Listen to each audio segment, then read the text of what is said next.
Everyone, আজকে মা বানালো কুলের আচার। শীত তো চলেই গেল, এখন যদি কুলের আচার না বানাই তো আর কবে বানাবো।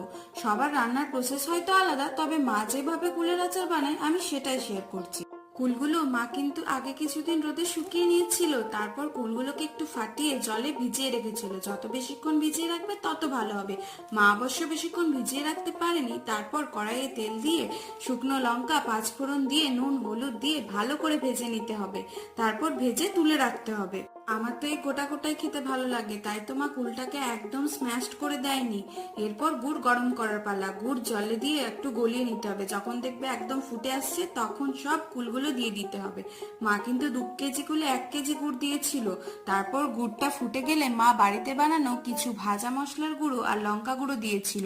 শেষে যখন দেখবে টান টান হয়ে গেছে, ব্যাস রেডি আমাদের কুলের আচার। দেখা হবে নেক্সট শর্টসে, টাটা।